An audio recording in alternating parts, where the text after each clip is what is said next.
এখন সময় রাত 18:15।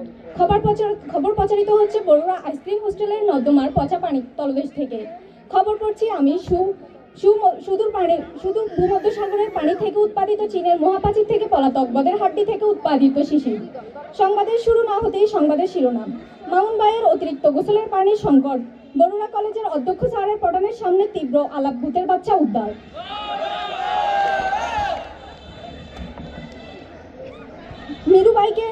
মিরুবাইকে মামা ডাকার অপরাধে এক হাতি বিপদে। শুনছিলেন সংবাদের শিরোনাম, এখন বিস্তারিত।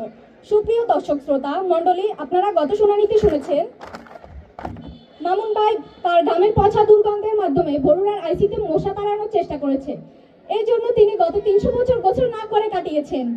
কিন্তু বর্তমানে যেহেতু মশা কমেছে এবং গ্রীষ্মকালও চলে এসেছে এবং প্রতিদিন প্রায় 70 থেকে 80 বার গোসল করছেন বলে জানা যায়।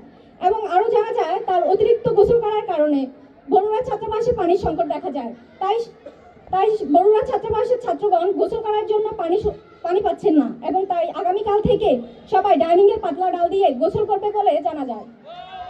এবং আরও জানা যায় যখন ছাত্রদের যখন প্রকৃতির ডাক দিচ্ছেন তখন তারা আইসক্রিম পুকুরের মধ্যে গিয়ে নিজেদের পরিষ্কার করছে। এর জন্য আইসক্রিম পুকুর মলধারা পরিপূর্ণ এবং দুর্গন্ধময়। এই দুর্গন্ধের জন্য সানারুল স্যার হোস্টেলে প্রবেশ করতে পারছেন না। ধন্যবাদ। শেষ হয়ে গেল আমাদের মজার খবর পার্ট ইভেন্ট। আমি আমার